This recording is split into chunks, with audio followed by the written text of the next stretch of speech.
The autumn morning light filtered through the dusty window pane, casting long shadows across the wooden floor where Clara Whitmore sat in a rocking chair. Her fingers moved with practiced precision, guiding the needle through the worn fabric of her late husband's shirt. The blue chambray had faded to gray, and the collar bore stains that no amount of washing could remove. But still she mended it.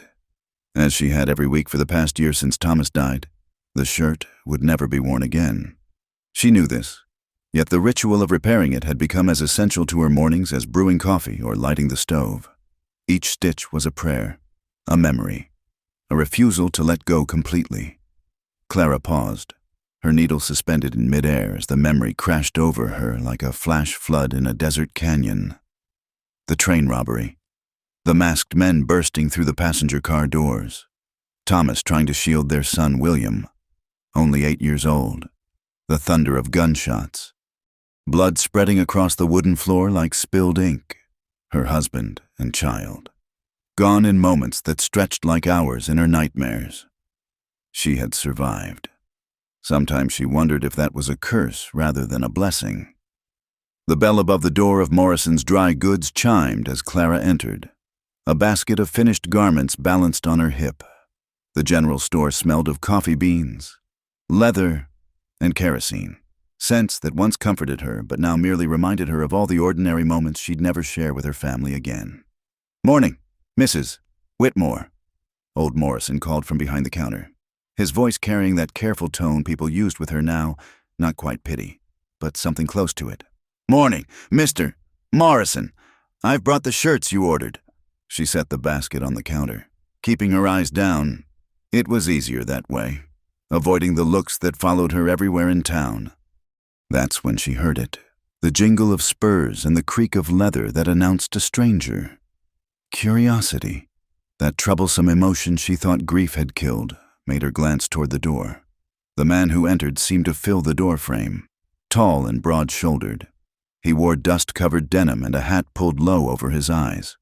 When he removed it, running a hand through dark hair that needed cutting, Clara caught sight of his face, weathered by sun and wind, with a day's worth of stubble and eyes the color of winter sky, gray-blue and distant. There was something in those eyes, something she recognized. Not sorrow exactly, but the weight of carrying memories better left buried. "Help you, stranger?" Morrison asked, his tone less welcoming than usual. Strangers weren't common in their small Wyoming town, and they were rarely welcome. "Looking for work," the man said. His voice was low, roughened by trail dust or disuse. "Heard McKinley's ranch might be hiring." Morrison snorted. "McKinley's always hiring, on account of always firing. Man's harder to please than a rattlesnake with a toothache." The stranger nodded, seemingly unbothered by the warning. His gaze swept the store, pausing briefly on Clara before moving on. She felt that look like a physical touch, unsettling in its intensity. "How do I find the place?" "North Road, about 5 miles out. Big white house. Can't miss it. Though if you're smart, you might miss it on purpose." Morrison chuckled at his own joke. Clara gathered her empty basket, eager to escape the sudden tension in her chest.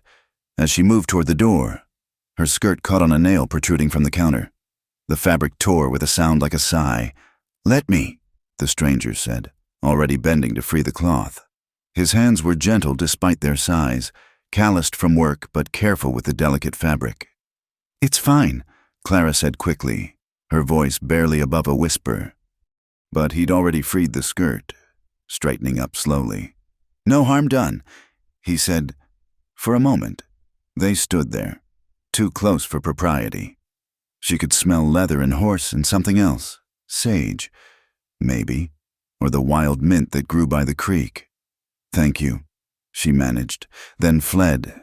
Outside, Clara's mare, Buttermilk, waited patiently at the hitching post. As she tied her basket to the saddle, she heard Morrison's voice drift through the open door. "That's the widow Whitmore. Lost her husband and boy in that train business last year. Keeps to herself now." She didn't wait to hear the stranger's response. 3 days later, Clara was crossing Main Street when Buttermilk suddenly reared. spooked by a dog that darted between her legs. The basket of fabric Clara carried scattered across the dusty street as she fought to keep her seat. The mare's eyes rolled white, and she danced sideways toward the lumber wagon parked outside the hardware store. Then strong hands seized the bridle, a calm voice murmuring words Clara couldn't make out over the blood pounding in her ears. Gradually, Buttermilk settled, sides heaving but no longer panicked. "You hurt?" It was the stranger from the store, though he looked different now. Hat gone, shirt torn at the shoulder, a fresh cut on his cheek. "No, thank you." Clara dismounted on shaking legs. "She's not usually. Dog came out of nowhere," he said, already gathering her scattered fabric from the street. "Would have spooked any horse." His matter-of-fact tone steadied her more than sympathy would have. As he handed her the last piece of calico, their fingers brushed. The contact was brief, accidental, but Clara felt it like a shock of static electricity before a storm. "You're working for McKinley?" she asked, needing to fill the silence. A wry smile touched his lips. For now, man wasn't wrong about him being particular. "I'm sorry about your cheek," Clara said, noticing the blood. He touched the cut as if just remembering it. "McKinley's foreman and I had a disagreement about the proper way to break a horse. I won the argument, but he got in a lucky punch." Despite herself, Clara almost smiled. "And you're still employed?" "McKinley likes a man who stands his ground. Plus, I saved him a valuable colt." They stood there in the street, her mare calm now between them. Clara knew she should leave, knew the longer she lingered, the more the town would talk, but something held her there. "Jessie," he said suddenly. "Jessie Callahan." She hesitated. Then, "Clara Whitmore." "I know." At her surprised look, he added, "Small town. Everyone knows everyone, except the strangers." "Yes," she said softly, "except the strangers." That evening, Clara learned from her landlady, Mrs. Hartley, that Jessie Callahan had rented the old trapper's cabin at the edge of town. "Queer sort," Mrs. Hartley said, lips pursed in disapproval. "Keeps to himself. Mary Henderson says she heard he did time in prison down Texas way. Might even have killed a man." "People say a lot of things," Clara replied, focusing on her sewing. "You'd do well to steer clear of him. Dear, a widow has to be careful of her reputation." Clara said nothing, but that night she found herself thinking of gray-blue eyes and gentle hands on her horse's bridle. She pushed the thoughts away, turning instead to her nightly ritual of reading William's favorite storybook aloud to the empty room, as if he might somehow hear it wherever he was now. The next morning brought the first real cold of autumn, frost silvering the grass and turning breath to vapor. Clara wrapped her shawl tighter as she walked to the seamstress shop she ran from a small building behind the general store. As she rounded the corner, she stopped short. Jessie Callahan stood by her door, a leather bridle in his hands. "Morning," he said, touching his hat brim. "Sorry to bother you, but Morrison said you do leather work too." She looked at the bridle, fine quality, but with a broken cheek piece. "I do, but I'll pay double your usual rate. Need it fixed by week's end for McKinley." Clara knew she should refuse. Knew Mrs. Hartley was probably watching from her window, but winter was coming, and work was work. "Leave it there," she said, unlocking her door. "I'll have it ready." He set the bridle on the step, then hesitated. "That was a fine thing you did yesterday." "What?" Clara asked, confused. Not flinching, "When I reached for your horse, most folks would have pulled away from a stranger, especially one with my reputation." His smile was rueful. "Seems the good people of this town have already made up their minds about me. As I said, people say a lot of things. That they do." He studied her for a moment. "You're not like I expected." "What did you expect?" "Someone broken." The honesty of it took her breath away. "But you're not broken, are you? Just careful with your sharp edges." Before she could respond, he touched his hat again and walked away, leaving Clara standing in her doorway, heart pounding like hoofbeats on hard ground. That night, She sat with Thomas's shirt again, but her fingers remained still, for the first time in a year. The ritual felt empty, like trying to hold water in cupped hands. She folded the shirt carefully and placed it in the trunk at the foot of her bed. Outside, a wolf howled in the distance, and the wind carried the promise of winter. The rain came sudden and hard that Tuesday afternoon, turning the streets to mud and driving everyone indoors. Clara was closing the shop early when Jesse appeared at her door, water streaming from his hat brim, a saddle draped over one shoulder. "Sorry to trouble you," he said, "but the stitching's come loose. McKinley wants it fixed before the cattle drive next week." She stepped aside to let him in, aware of how the small space seemed to shrink with his presence. He set the saddle on her work table, droplets of rain catching the lamplight. "Coffee?" she heard herself ask, surprising them both. "If it's no trouble." As she poured from the pot she kept warm on the small stove. Jesse examined the photographs on her wall, the only personal touches in the sparse workspace. "Your family?" he asked quietly. "Yes." She handed him the cup, their fingers briefly touching. "Thomas and William. My son was 8. I'm sorry. Everyone's sorry." The bitterness in her voice surprised her. "Sorry doesn't bring them back." Jesse nodded, sipping his coffee. "No, it doesn't. Nothing does." Something in his tone made her look at him more closely. "You lost someone too." "My brother, at Shiloh." He stared into his cup. "Difference is, I'm the one who killed him." Clara's hands stilled on the saddle leather. "What do you mean?" "Friendly fire. They called it smoke so thick you couldn't see 10 feet. He was wearing a captured Union coat." Jesse's voice was steady, but his knuckles were white around the cup. "I was a sharpshooter. Never missed my target." The rain drummed on the roof, filling the silence that stretched between them. "The war ended 20 years ago," Clara said finally. "Some wars don't end." He set down his cup. "Just like some wounds don't heal. We just learn to walk around with them." She understood that, understood it in her bones. They worked on the saddle together, Jesse holding the leather taut while she stitched. The rain continued, turning the late afternoon dark as evening. When she finished, he insisted on paying her, though she tried to refuse. "A fair wage for fair work," he said.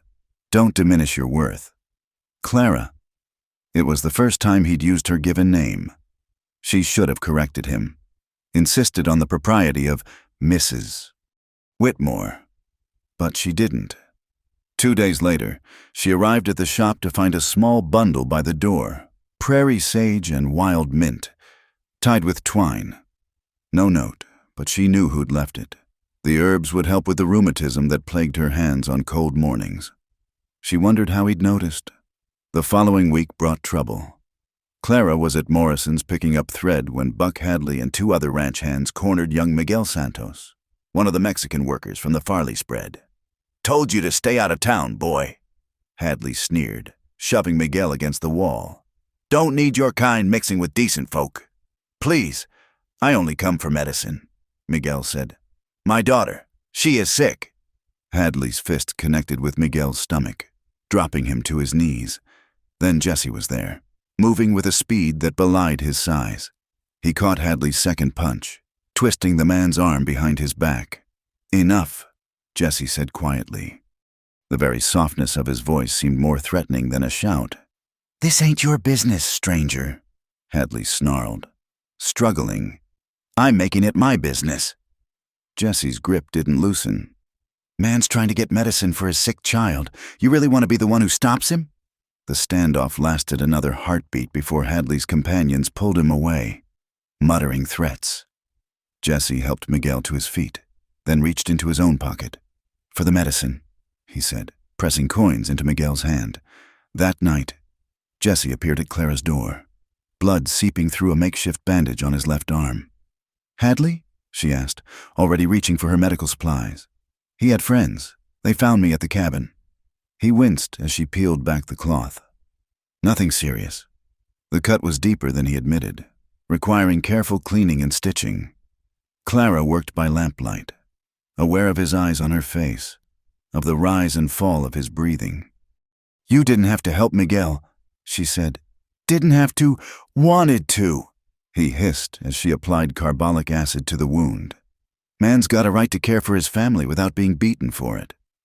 Most people here don't see it that way. Most people here are wrong. She finished bandaging his arm, but neither moved. The lamp flickered, casting dancing shadows on the walls. Outside, a screech owl called, its cry lonesome in the darkness. Why did you really come here? Clara asked. To our town. Jesse was quiet for so long she thought he wouldn't answer. Then, been drifting since the war, town to town, job to job, always moving before anyone could look too close. He met her eyes. This is the first place I've wanted to stay. Why? You know why. The air between them crackled like lightning about to strike. Clara stood abruptly, busying herself with putting away the medical supplies. You should go. People will talk. People already talk. But he stood, reaching for his coat. At the door, he paused. That first day, in the store, you looked at me like you recognized something. What was it? Clara's hands twisted in her apron. The weight, she said finally, of carrying ghosts. He nodded slowly. Takes one to know one. After he left, Clara stood in the doorway, watching his figure disappear into the darkness. Mrs. Hartley's curtains twitched across the street. The consequences came swiftly. The next morning, Clara found her shop door marked with crude words in white paint. 2 customers canceled their orders. At the general store, conversation stopped when she entered. I warned you. Mrs. Hartley said that evening. A widow must be above reproach. Associating with that man will ruin what reputation you have left. What reputation? Clara's laugh was bitter. The grieving widow, the woman who survived when her family didn't. I'm already a curiosity. Mrs. Hartley. A reminder of how quickly happiness can turn to tragedy. That's different. Is it? People cross the street to avoid speaking to me. They whisper when I pass. At least Jesse looks me in the eye. Mrs. Hartley's face softened slightly. Oh, my dear, I know it's lonely. But that man, there's something dangerous about him. Clara thought of Jesse's gentle hands on her horse's bridle, of the coins pressed into Miguel's palm, of the quiet pain in his voice when he spoke of his brother. Maybe dangerous things aren't always what they seem. That night, unable to sleep, Clara walked to the edge of town where Jesse's cabin stood. She didn't intend to stop, just to walk, to clear her head. But she saw the light in his window and the shadow of him moving inside, and found herself at his door. He opened it before she could knock, as if he'd been expecting her. This is foolish, she said. Yes, I should go. Yes. Neither moved. I haven't felt anything since they died, Clara whispered. Nothing but cold. But when you're near... She shook her head. I should go. Jessie stepped aside, giving her room to leave. But as she turned, he spoke. I dream about my brother every night. See his face when he realized it was me who shot him. 20 years, and it never fades. His voice was raw. Except last night. Last night, I dreamed about you. Clara's resolve crumbled like sand. She stepped into the cabin, into the warmth of the fire and the dangerous comfort of his presence. They talked until dawn, about the war, about loss, about the strange territory between living and merely existing. When the first light touched the windows, Clara knew everything had changed. Walking home in the pale morning, she found an envelope slipped under her door.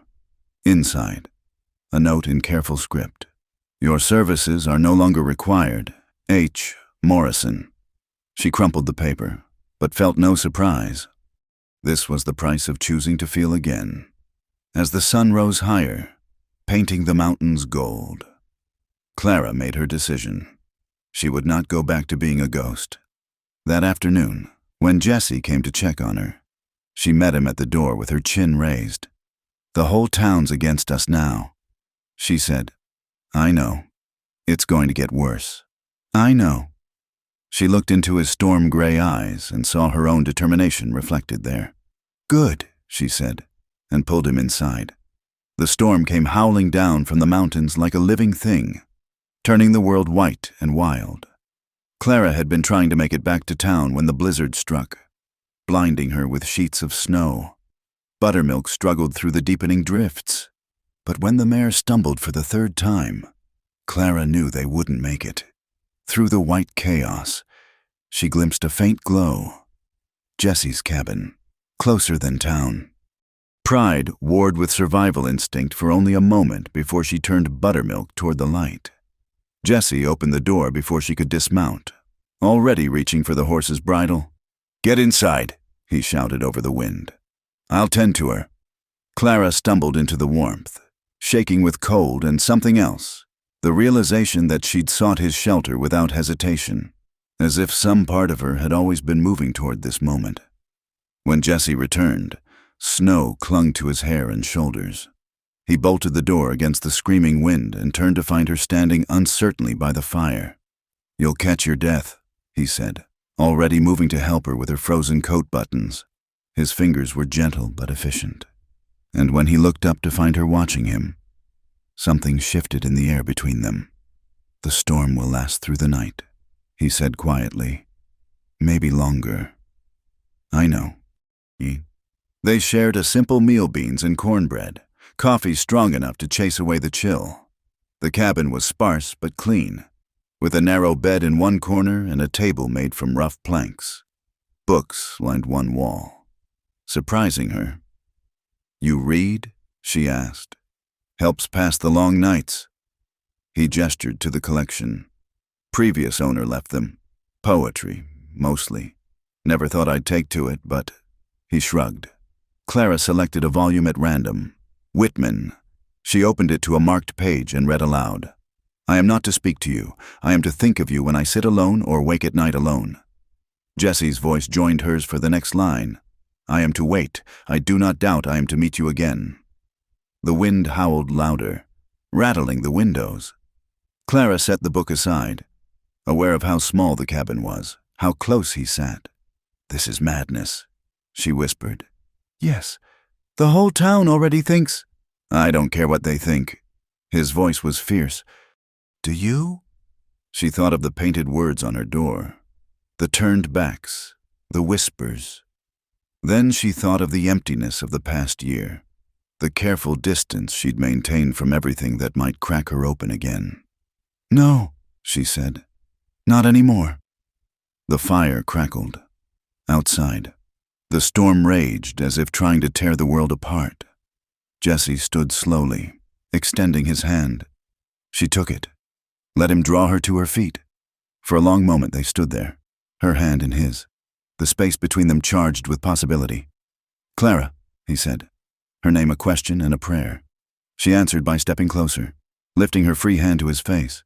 His skin was rough beneath her palm, marked by sun and wind and time. When he covered her hand with his own, she felt the tremor in his fingers. "I haven't, since the war, I haven't let anyone—" His voice broke. "I know," she whispered. "Neither have I." The kiss, when it came, was nothing like she expected. Not desperate or demanding, but soft as snow falling, careful as though they were both made of spun glass. Jesse's hands shook as they framed her face, and when Clara felt the wetness on his cheeks, she realized he was crying. She was crying too. Months of frozen grief melting in the heat between them. They held each other in the firelight, her face buried against his chest, his chin resting on her hair. The storm outside seemed distant now, unable to touch this fragile, profound moment. "I'm frightened," Clara admitted against his shirt. "Of what?" "Of feeling again, of wanting again." She pulled back to look at him. "Of losing again." Jesse's thumbs brushed away her tears. "We're all going to lose eventually. Question is whether we live before we do." The truth of it settled into her bones. She'd been so careful, wrapping herself in mourning like armor. But what had it protected her from except the possibility of joy? They moved together naturally, inevitably, like rivers finding the sea. In the narrow bed, they discovered each other with wonder and aching tenderness. Jesse traced the places where sorrow had marked her, the hollow of her throat where she'd torn her dress in grief. the crescents her nails had left in her palms during too many sleepless nights. Clara found the scars the war had left on him, each one a story of survival. When they came together at last, it was with a fierce sweetness that spoke of second chances and stolen time. Clara felt something crack open inside her chest, not breaking but blooming, like flowers pushing through frozen ground. Afterward, they lay entwined while the storm spent its fury against the walls. Jesse's hand moved slowly through her unbound hair. "I should have died at Shiloh," he said quietly. "1,000 times since. Never understood why I didn't." Clara lifted her head to look at him. "Maybe for this, maybe you survived for this moment." His arms tightened around her. "If that's true, then it was worth it. All of it." They slept fitfully, waking often to reassure themselves the other was still there. Near dawn, Clara woke to find Jesse sitting by the window, watching the snow fall more gently now. "Can't sleep?" she asked. "Not used to happiness," he said simply. "Keep thinking I'll wake up and find it was a dream." She rose, wrapping the blanket around them both as she joined him at the window. The world outside was transformed, buried under pristine white. It looked new, untouched, full of possibility. "What happens when the storm ends?" she asked. "We face whatever comes, together, if you'll have me." Clara thought of returning to town, to the cold looks and closed doors. Then she thought of trying to go back to her half-life, pretending this night hadn't changed everything. "They'll make it impossible for us," she said. "Maybe, or maybe we make our own possible." As the first pale light touched the snow, Clara made her choice. She turned in his arms, letting the blanket fall away. "Then we'd better make the most of the time we have." The storm finally broke late that afternoon. Jesse saddled Buttermilk while Clara tidied the cabin, trying to erase any sign of her presence. But when he led her outside, she stopped. "No," she said. "I won't sneak away like I'm ashamed." Jesse studied her face, then nodded slowly. "All right, we go back together." They rode side by side into town as the sun emerged, turning the snow to diamonds. People emerged from buildings to stare. Clara kept her head high, meeting each gaze directly. Let them look. Let them see a woman who'd chosen to live again. At her boarding house, Mrs. Hartley stood on the porch, face pinched with disapproval. "Your things are packed," she announced. "I won't have such behavior under my roof." Clara felt Jesse tense beside her, but she touched his arm. "Thank you, Mrs. Hartley. You've saved me the trouble."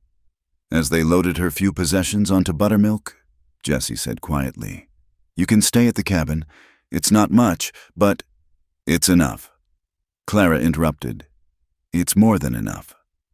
That evening, as she unpacked her things in the small space that already felt more like home than anywhere had in a year, Clara found Thomas's shirt at the bottom of her trunk. She held it for a long moment, then folded it carefully and placed it back. "You don't have to hide it," Jesse said from the doorway. "I'm not hiding it, just making room." He crossed to her, pulling her against him. "There's room for all of it, Clara, the grief, the joy, the fear, all of it." Outside, a wolf howled in the distance, not mournful now, but wild and free.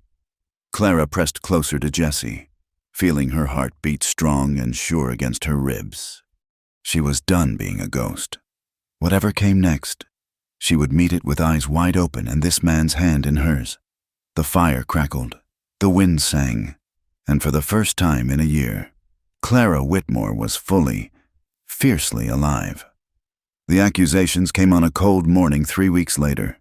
Sheriff Watson arrived at the cabin with 2 deputies, their faces grim beneath wide-brimmed hats. "Jesse Callahan," Watson said, hand resting on his pistol. "You're under arrest for horse theft." Clara stepped forward from the doorway. "That's absurd. Whose horse?" "Judge Henley's prize stallion went missing 2 nights ago. Found hidden in the canyon with a running iron nearby." Watson's eyes were apologetic but firm. "Several folks saw Jesse riding out that way." "Several folks would say anything to get rid of me," Jesse said quietly. He hadn't moved from where he stood chopping wood, but Clara saw the tension in his shoulders. "Maybe so, but I've got to take you in." Watson gestured to his deputies. "Come, Peaceful. Jesse, don't make this harder." Jesse set down the axe slowly. As the deputies approached with shackles, he met Clara's eyes. "It'll be all right." But Clara saw the fear beneath his calm, not of jail, but of what men did to those they deemed undesirable. She'd heard the stories of prisoners who met with accidents before trial. The next days blurred together. Clara haunted the sheriff's office, demanding to see Jesse, demanding justice. Watson, to his credit, allowed her brief visits. Jesse sat on the narrow cot, wrists raw from the shackles. "You shouldn't come here," he said. "It's not safe for you. Neither is it for you." She gripped the iron bars. "I know who did this. Hadley and his friends. They're framing you. Knowing and proving are different things." He reached through the bars to touch her face. "If something happens, nothing will happen." Her voice was fierce. "I won't let it." But that night, she heard the mob gathering. Drunk voices, ugly laughter, the clink of bottles. From her window at the boarding house where she'd taken a room, she could see torches moving toward the jail. Clara didn't think. She grabbed Thomas's pistol from her trunk and ran. The mob had reached the jail, 20 men strong. Hadley stood at the front, rope coiled in his hand. "Stand aside. Sheriff," Hadley called. "We're doing what you can't, cleaning up this town." Watson stood in the doorway, rifle across his chest. "Turn around. Boys, there'll be no lynching on my watch." "1 man against 20, Hadley laughed. "Step aside. Old man. 2. Clara's voice cut through the night. She stood beside Watson, Thomas's Colt steady in her hand. "Anyone who wants Jesse will have to go through me." "Mrs. Whitmore." Hadley's voice dripped false sympathy. "You're confused. This man's got you under some spell. The only spell I'm under is common sense." She cocked the pistol. "Jesse Callahan never stole that horse, and you know it." "You'd shoot us? A grieving widow?" someone called from the crowd. "I buried my family," Clara said coldly. "What makes you think I'd hesitate to bury you?" The mob stirred uneasily. A widow's grief was sacred, untouchable. To harm her would cross a line even they recognized. Then Miguel Santos emerged from the shadows, followed by 6 other Mexican workers from various ranches. They carried rifles, faces set with determination. "The Señora speaks truth," Miguel said. "This man helped my family. We stand with him." The balance had shifted. Hadley's face twisted with rage, but he was no fool. "This isn't over," he snarled, then turned away. The mob dissolved into the darkness, muttering threats. Inside the jail, Jesse gripped the bars. "Clara, what have you done?" "What needed doing?" She was shaking now, adrenaline fading. "But we need proof about that horse." Miguel stepped forward. "I know where it is, Señora." "My cousin works at the Henley Ranch. The horse never left. It's hidden in the old barn. The judge. He owes money to many people. Insurance would pay well for a stolen horse." Sheriff Watson's face darkened. "You certain about this?" My cousin. He is frightened to speak, but I will bring him." By dawn, the truth had emerged. Judge Henley, drowning in gambling debts, had conspired with Hadley to frame Jesse for the theft and collect the insurance money. Faced with testimony from 3 ranch hands, Henley confessed. Jesse was released as the sun painted the mountains gold. He emerged from the jail moving stiffly, bruises showing where accidents had occurred despite Watson's vigilance. Clara flew to him, and he caught her against his chest. "You magnificent fool," he murmured into her hair. "You could have been killed. So could you." She pulled back to study his battered face. "Did you think I'd stand by and watch?" "I think," he said slowly, "that I've never known anyone like you." Sheriff Watson cleared his throat. "Jesse, I owe you an apology. And Mrs. Whitmore, that was the bravest thing I've seen in 30 years of law work. Or the most foolish." Clara said, "Sometimes they're the same thing." Watson tipped his hat. "You folks might want to lay low for a spell." Hadley's got friends, and they hold grudges. But Clara was done hiding. That afternoon, she marched into Morrison's store. The proprietor wouldn't meet her eyes. "I'll take my old job back," she said. "Now, Mrs. Whitmore, you understand? I understand you condemned an innocent man based on gossip." Her voice carried through the store. "I understand you're a coward, but I also understand you need skilled seamstress work, and I'm the best in 50 miles. Morrison shifted uncomfortably. Several customers had stopped shopping to listen. "Business is business," Clara continued. "Your choice. Hire me back, or explain to your wife why her dress orders are going unfilled." By week's end, she had her job back, though the atmosphere remained frosty. Jessie found work at the Sinclair Ranch, whose owner cared more about skill with horses than town gossip. One evening, as they sat by the fire, Jessie said quietly, "You know, what I did in Texas was true. I did kill a man." Clara looked up from her sewing. "Tell me." Her name was Mary, 16 years old, traveling alone to meet her husband-to-be. 3 men jumped her wagon outside Amarillo. His voice was steady, but his hands clenched. "I heard the screams. By the time I got there, 2 were busy. The 3rd was keeping watch. What did you do?" "What any decent man would do. I shot the lookout, then the others when they went for their guns. But one was the sheriff's cousin." He stared into the flames. Mary testified. "But it didn't matter. They were white. She was Mexican. I was lucky to escape with my life." Clara set aside her sewing and moved to kneel before him, taking his scarred hands in hers. "You saved her. I was too late. No, you stopped them. You gave her justice when the law wouldn't." She pressed his hands to her heart. "I would have done the same." Jessie pulled her up into his lap, holding her tight.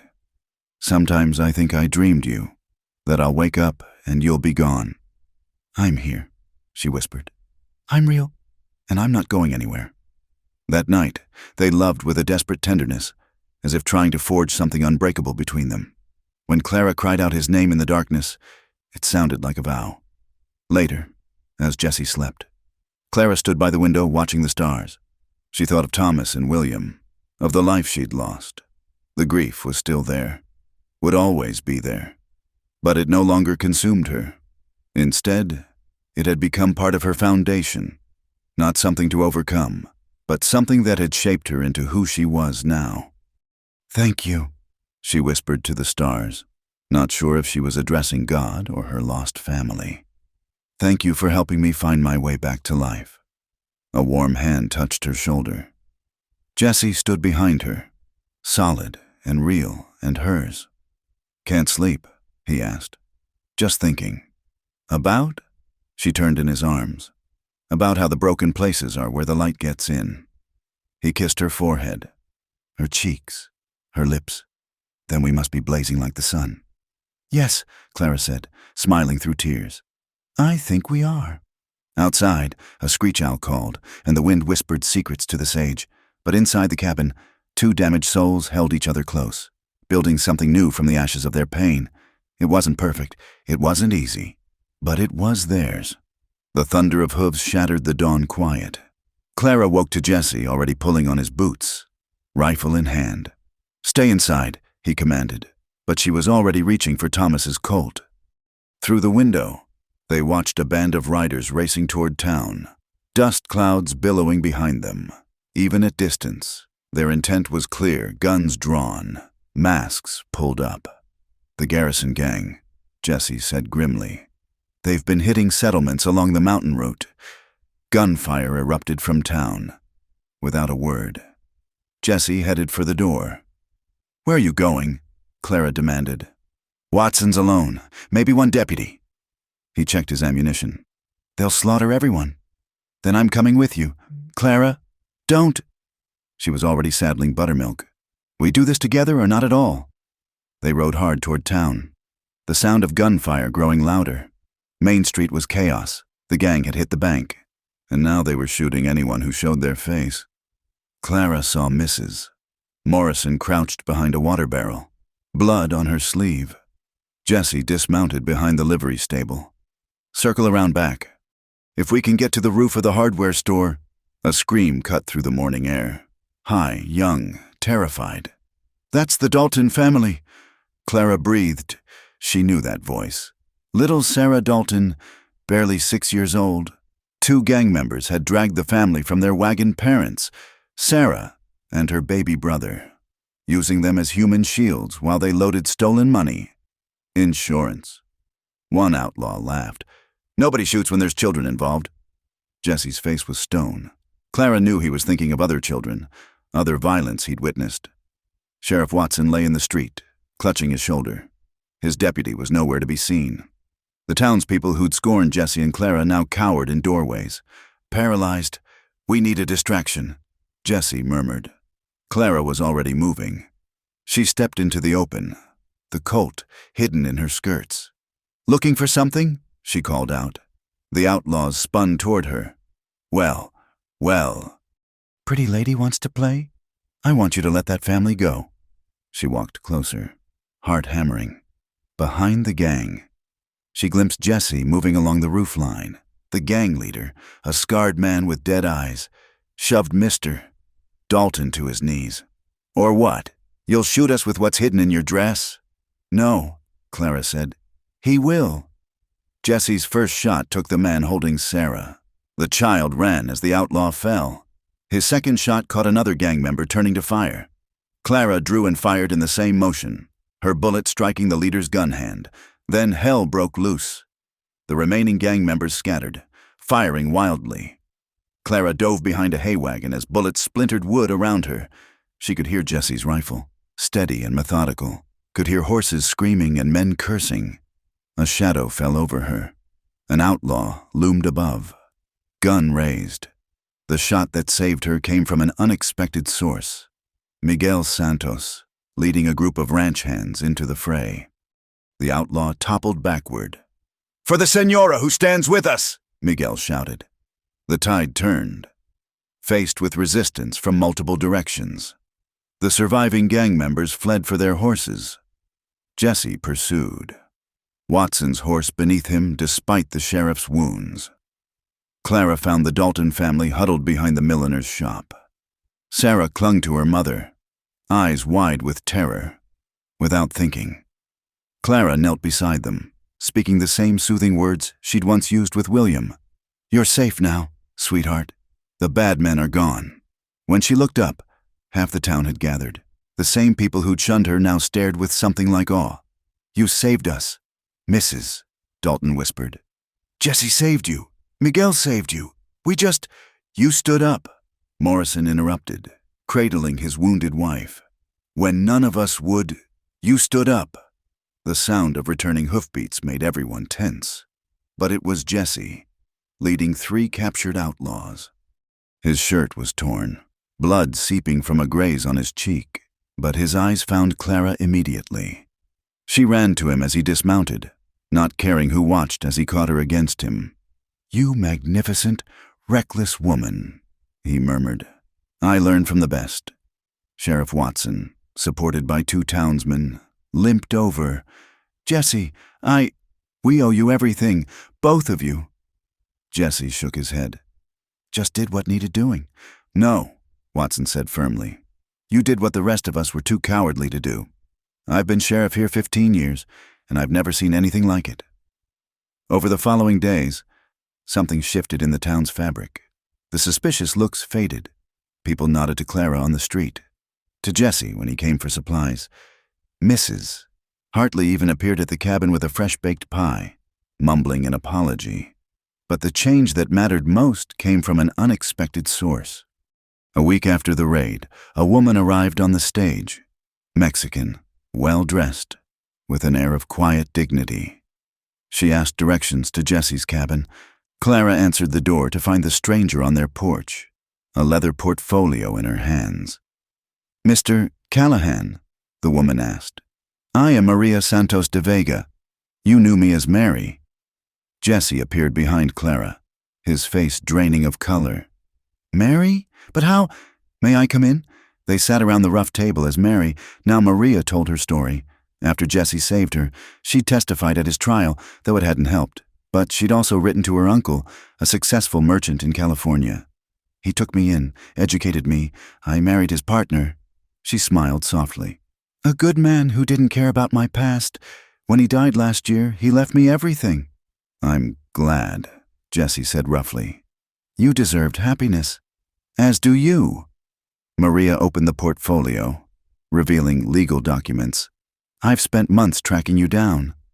My husband was also a lawyer. He helped me research your case. Clara leaned forward. What did you find? The men you killed had warrants in 3 territories.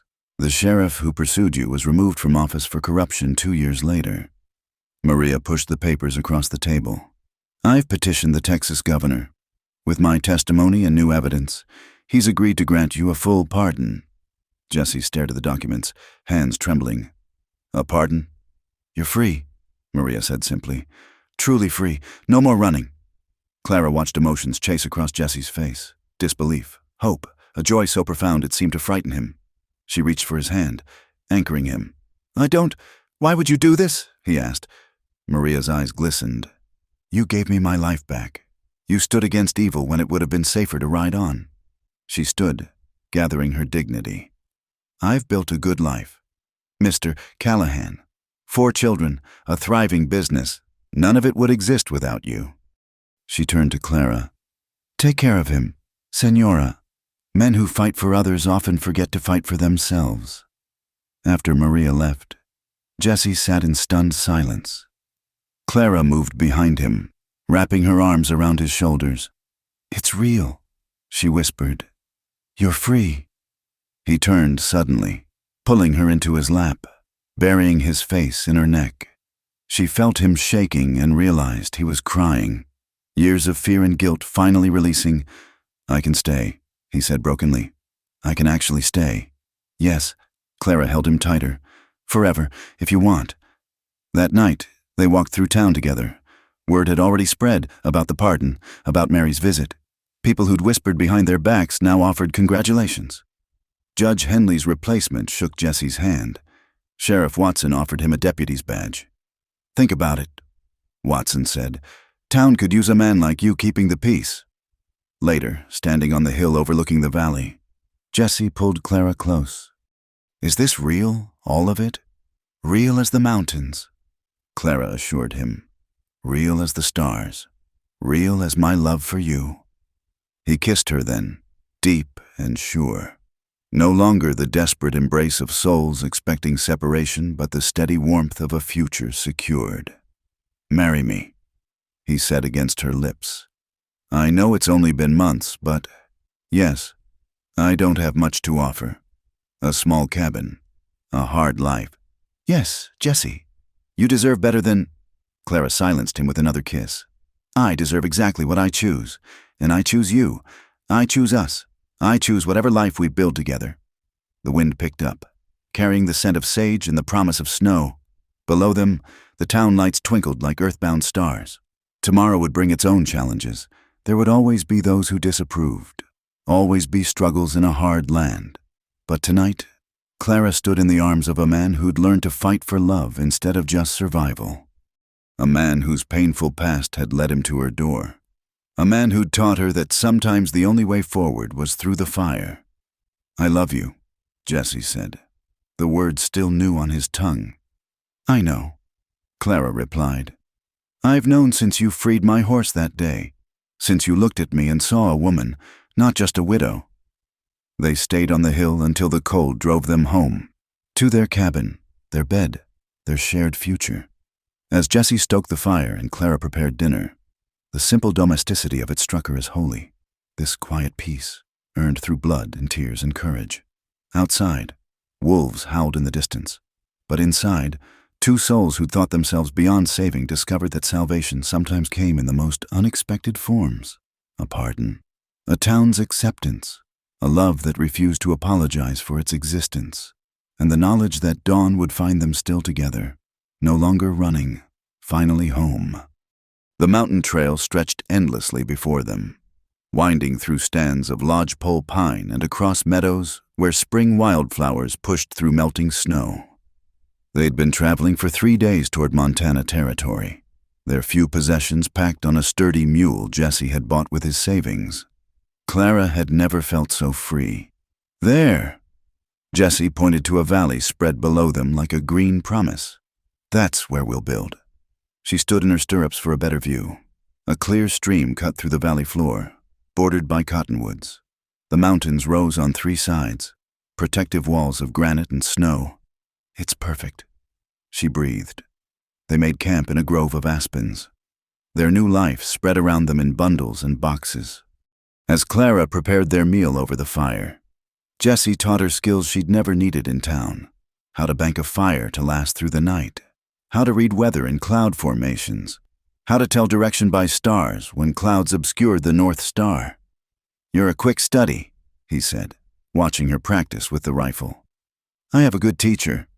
She squeezed off another shot, hitting closer to center, though I still prefer my Colt. Close-range weapon, Jesse said. Out here, you need to handle threats before they get close. That night, wrapped in blankets beneath an ocean of stars, Clara asked, Do you miss it? Town life? Do you? She considered. I miss knowing there's a doctor nearby. I miss having tea with other women sometimes. But, she turned to face him, I spent a year dying in that town. Out here, I'm alive. Jesse pulled her closer. We'll go back for supplies every few months. You can have your tea then. And you, what will you miss? Nothing. His answer came quick and certain. Everything I need is right here. They were 2 days from the valley when they found the wagon. It sat askew in a ravine. One wheel shattered, contents scattered. Jesse immediately drew his rifle, scanning for threats, but Clara had already dismounted. There's someone under there, she called.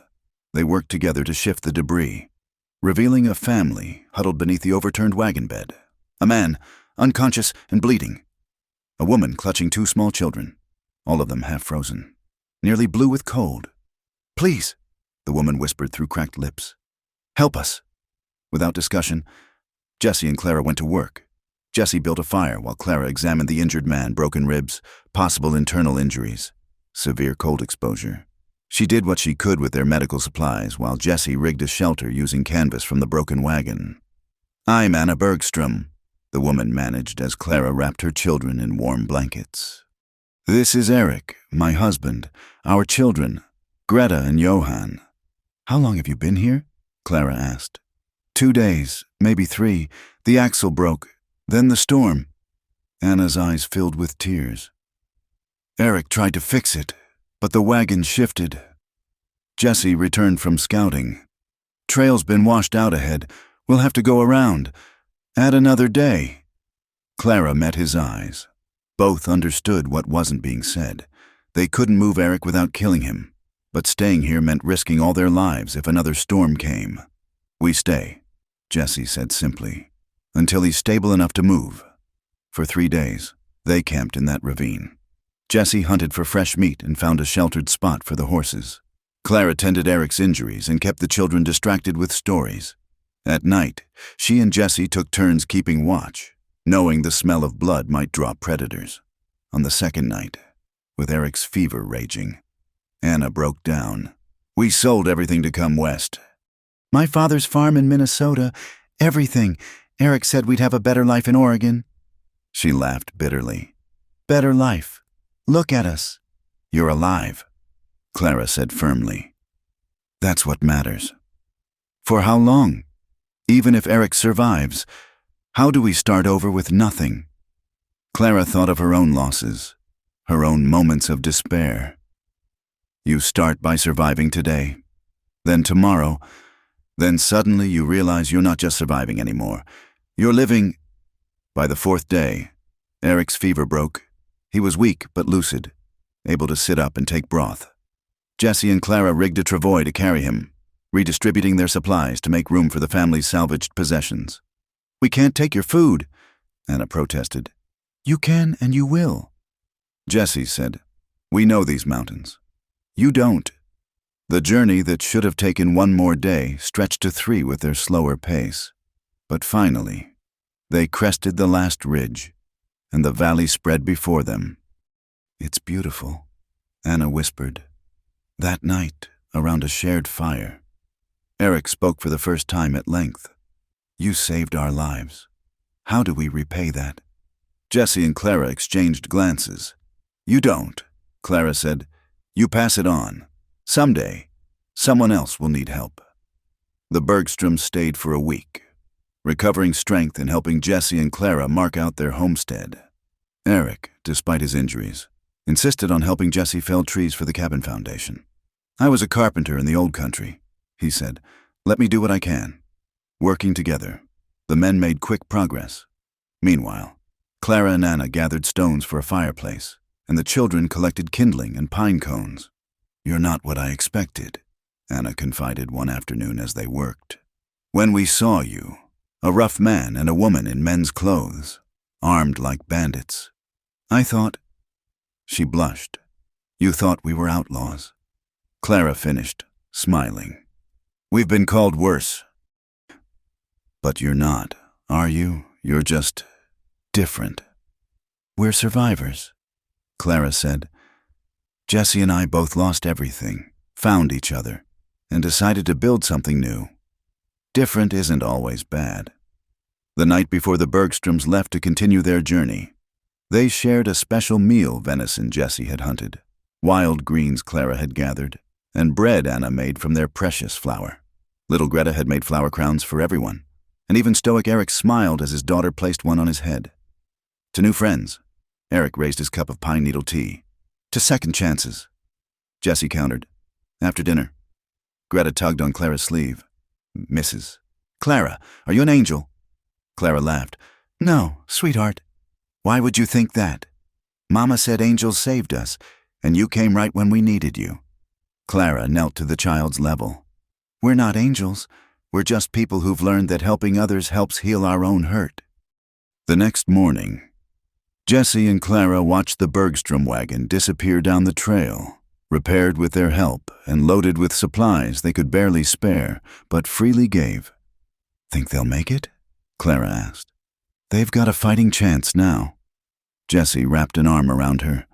That's all any of us have. They turned back to their valley, to the cabin foundation waiting to be built, to the future they were creating one day at a time. That evening, as they sat by their fire, Clara said, I'm glad we stayed to help them, even though it cost us supplies and time. Especially then. She leaned against him. A year ago, I would have ridden past that wagon, been too wrapped in my own pain to see theirs, and I would have seen danger instead of need. Jesse admitted, maybe that's what healing looks like, being able to see beyond our own scars. The fire crackled, sending sparks into the darkening sky. Tomorrow they'd continue building their cabin. They'd face the challenges of frontier life, harsh weather, isolation, the constant work of survival. But tonight, they sat in peaceful silence, knowing they'd already built something more important than any structure. They'd built the ability to hope, to trust, to give when giving was hard. In the distance, a wolf howled. Not a threat now, but a reminder of the wild beauty surrounding them. Clara thought of the Bergstroms, probably making camp somewhere along the trail, their children sleeping safely because two strangers had chosen compassion over caution. No regrets? Jesse asked, as if reading her thoughts. None, Clara said firmly. For the first time in my life, I'm exactly where I want to be. Jesse kissed her temple. Then let's see what tomorrow brings. The stars emerged one by one, ancient witnesses to all the dreams that had been born and broken in these mountains. But Jesse and Clara didn't look up at the stars. They looked at each other, and at the valley that would soon hold their home, and at the future they were brave enough to build together. Somewhere in the darkness, an owl called. The sound echoed across the valley like a blessing, like a promise, like the voice of the wilderness itself saying, Welcome home. The peace of their valley shattered on a crystalline morning in late autumn. Clara was drawing water from the stream when she heard the horses. Too many, moving too fast. Jesse emerged from the cabin, rifle already in hand, his face grim. Get inside, he said quietly. But Clara was already moving for her colt. 7 riders appeared at the valley's entrance, dark shapes against the morning light. As they drew closer, Jesse's breath caught. Jack Thornton, he muttered. Clara had heard the name in Jesse's nightmares. The brother of the man Jesse had killed in Texas, the one who'd been attacking Mary. A man who'd sworn vengeance and spent years hunting Jesse across the territories. Thornton dismounted 30 feet from the cabin, his men spreading out in a practiced semicircle. He was lean and hard, with pale eyes like chips of winter ice. "Hello, Jesse," Thornton called. "Been a long time." "Not long enough, Jack. 7 years I've been looking for you. 7 years since you murdered my brother. Your brother was a rapist," Jesse said flatly. "He got what he deserved." Thornton's face twisted. "He was blood. That Mexican whore probably led him on." The shot came from Clara, her bullet kicking up dirt at Thornton's feet. "Watch your tongue," she said coldly, "or the next one goes higher." Thornton's eyes shifted to her, taking in the steady hand, the fearless stance. "And who might you be?" "His wife," Clara said, though they hadn't yet spoken vows. "And your worst nightmare if you don't turn around right now." One of Thornton's men laughed. "Pretty little thing's got bark." "She's got bite too," Jesse warned. "This doesn't concern her. Jack, it's between you and me." "Everything about you concerns me." Thornton's voice dropped. Venomous. "I know about the pardon. No, you think you're free. But there's law. And then there's justice." "Justice?" Jesse stepped forward.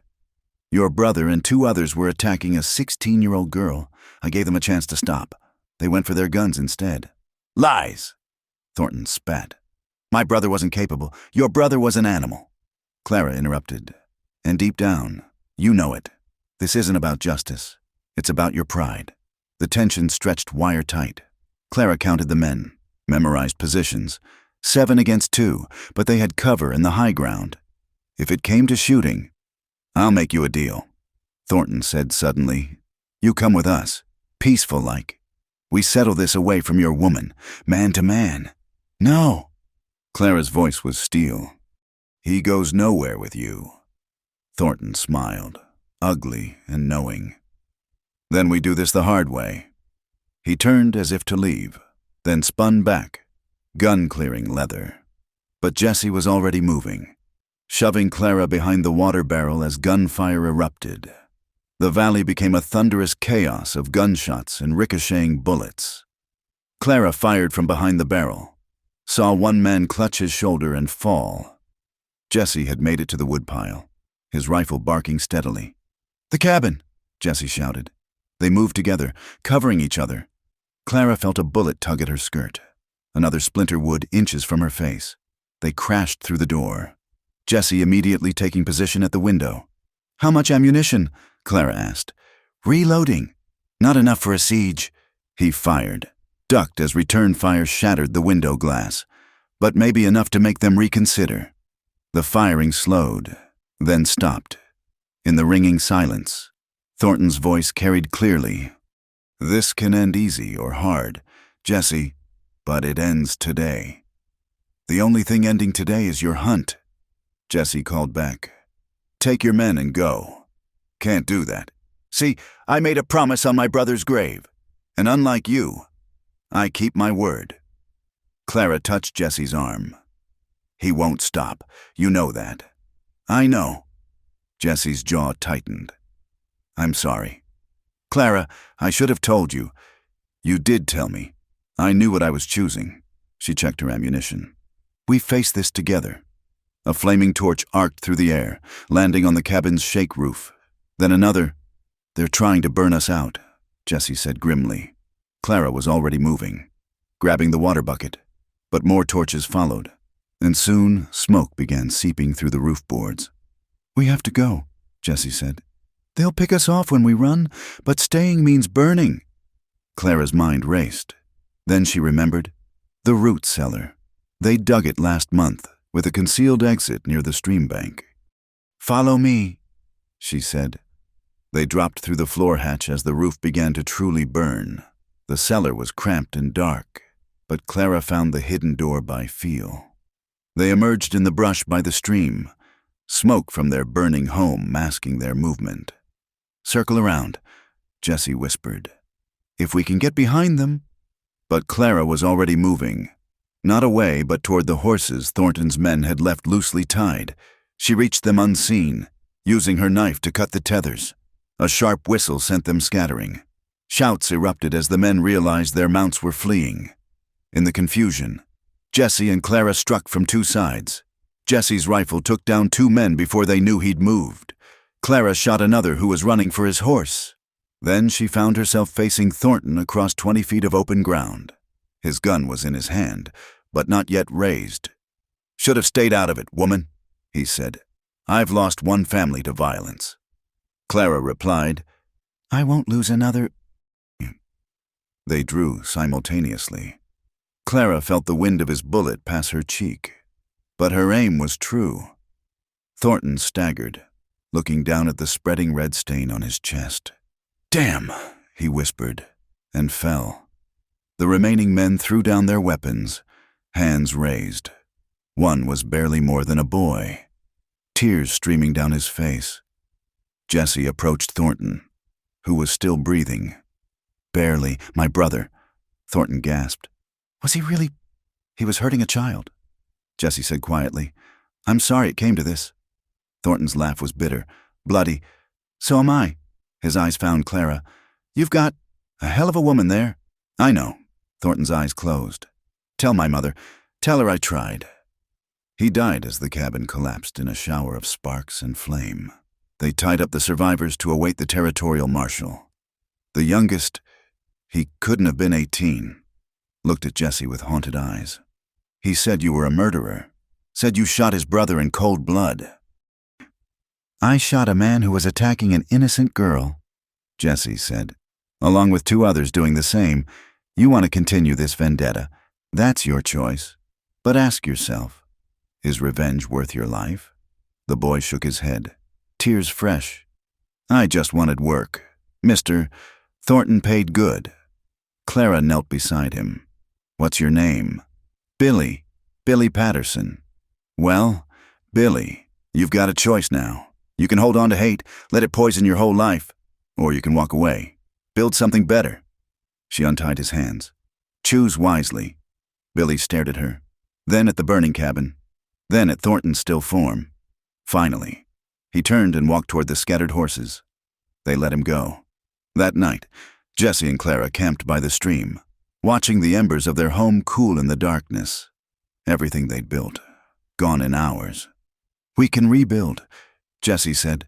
"We will rebuild," Clara corrected. She leaned into him, feeling the solid warmth of him, alive and whole beside her. "But first, we bury the dead." They worked through the night and into the next day, digging graves for Thornton and his men. It was bitter work, but necessary. As they placed the last stone on Thornton's grave, Clara said a prayer, not for the man he'd been, but for the man he might have been if hate hadn't consumed him. 2 days later, the territorial marshal arrived with a deputy. He took statements, examined the scene, and finally shook his head. 7 against 2, and you survived. That's something. We had no choice." Jesse said, "I know. Thornton's been leaving a trail of bodies across 3 territories, hunting you." The marshal studied them. "You could press charges against the survivors." "No," Clara said firmly. "Enough blood's been shed." The marshal nodded approval. "Wise choice. You folks need anything? Supplies? Help rebuilding?" "We'll manage," Jesse said. "We always do." After the marshal left with his prisoners, Jesse and Clara stood among the ashes of their cabin. Clara picked up a half-melted piece of metal, the coffee pot they'd shared so many morning conversations over.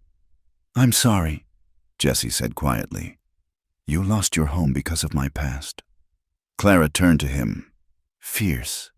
"Our home, our past, our future." She threw the ruined pot aside. "I'm not sorry. Jesse, I'm alive. You're alive. We're together. Everything else can be replaced." That night, sleeping under stars with only blankets between them and the cold ground, Clara dreamed, not of fire and gunshots, but of William. Her son stood in a meadow of light, Thomas beside him. "Mama's strong now," William said, smiling. She found her courage. Take care of her, Thomas added. Both of them. Clara woke with tears on her cheeks, but for once, they weren't bitter. Jessie's arms tightened around her. Bad dream. Good dream, she whispered. The best dream. As dawn broke over the mountains, painting the sky in shades of rose and gold, they began planning their new cabin. Stronger this time, built with the knowledge that peace was something you had to defend. The ghosts of violence had followed them here, but they'd faced them down. Now, finally, they could build without looking over their shoulders. No more running, Jessie said, as if reading her thoughts. No more running, Clara agreed. This is our ground. We hold it. Together, they began clearing the ashes, preparing to build again. And in that simple act of renewal, Clara felt the last of her old life fall away. She was no longer the broken widow. Just as Jessie was no longer the haunted soldier, they were simply themselves, tested by fire, strengthened by love, ready for whatever came next. Jessie woke in the small shelter they'd built to the sound of Clara's gentle breathing beside him. Through the canvas flap, he could see dawn painting the mountains gold. 3 weeks had passed since the fire, since Thornton. 3 weeks of rebuilding, not just walls, but dreams. He slipped outside quietly, standing amid the construction of their new cabin. Stronger foundation this time. Better positioned. The Bergstroms had returned when they heard, bringing lumber and helping hands. Other settlers had come too. Word of their stand against Thornton had spread, earning respect where once there'd been suspicion. You're up early. Clara joined him, wrapped in the quilt her mother had made years ago, one of the few things salvaged from the fire. She pressed against his side, warm and solid. Thinking, he said. Dangerous habit. He smiled, pulling her closer. Thinking we should make it official, you and me. Clara looked up at him. Jessie Callahan. Is that a proposal? Not much of one. He turned to face her fully. I don't have a ring. Don't have much of anything except promises and this half-built cabin.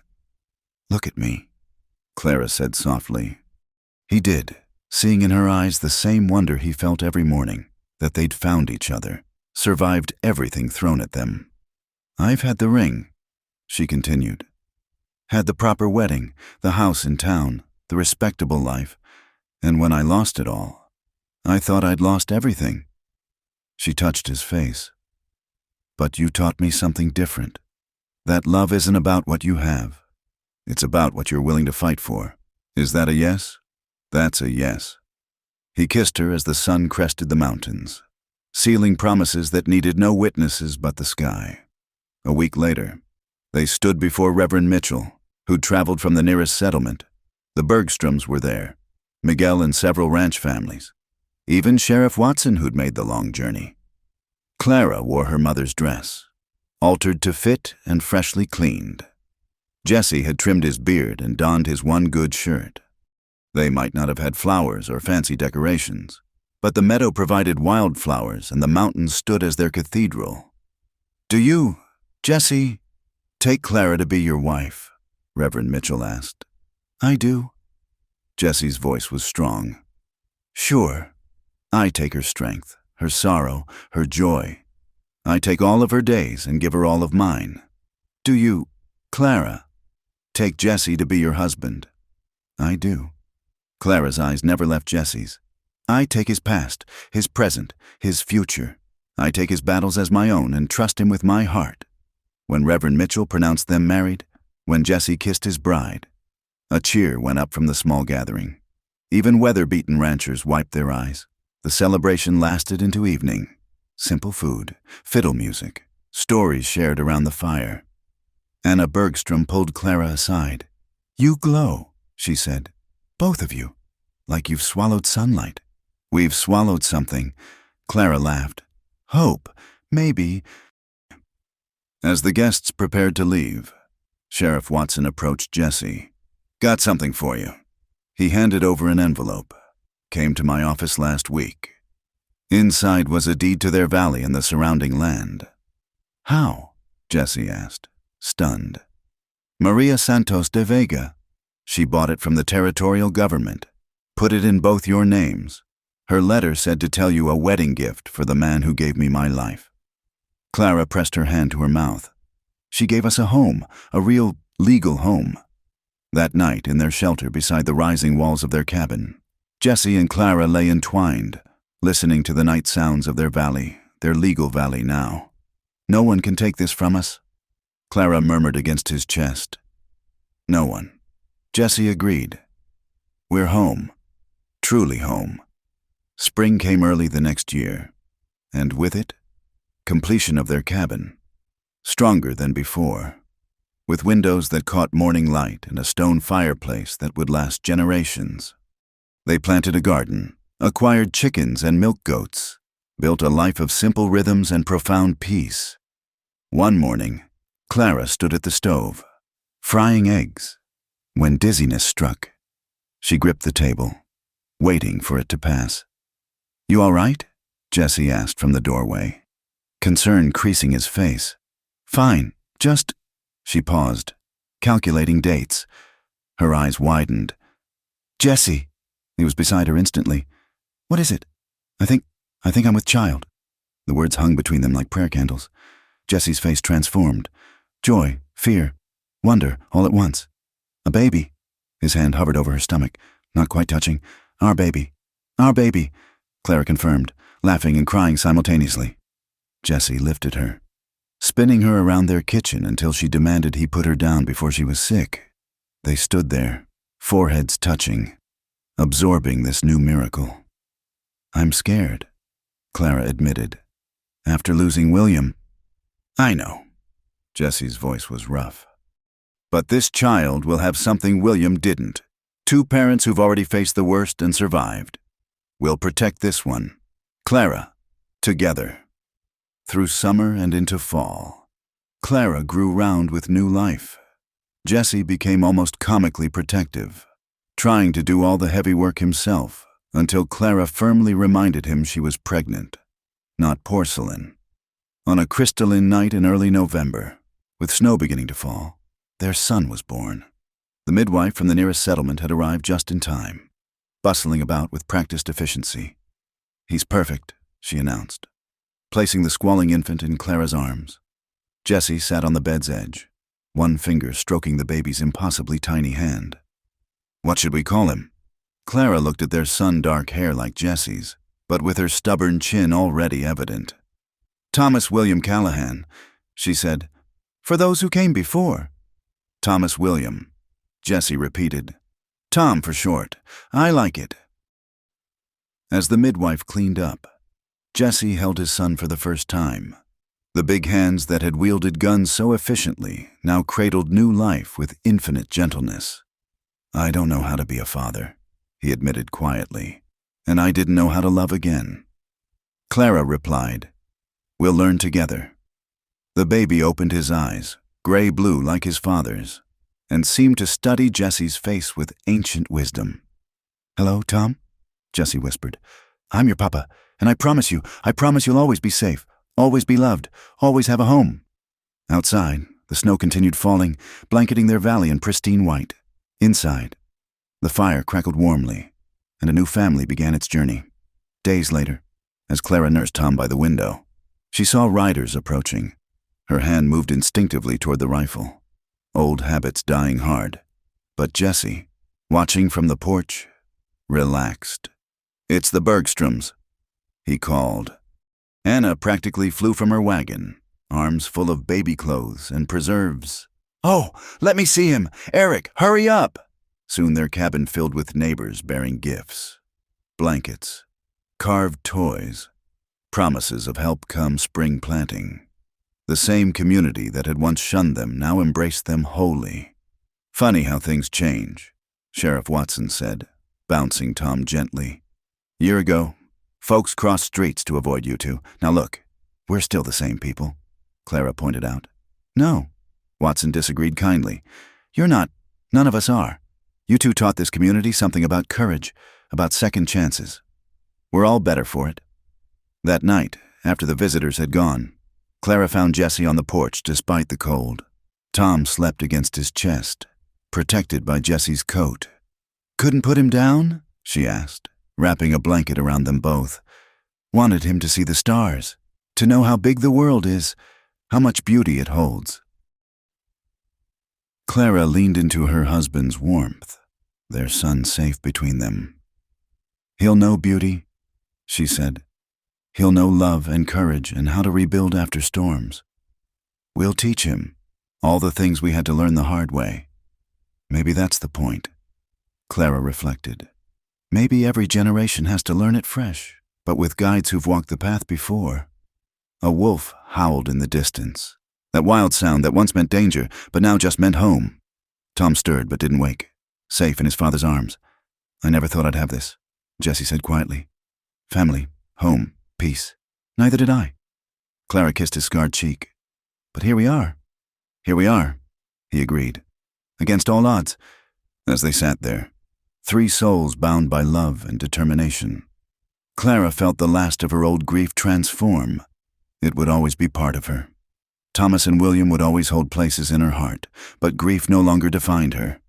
Instead, it had become just one thread in the tapestry of a life fully lived.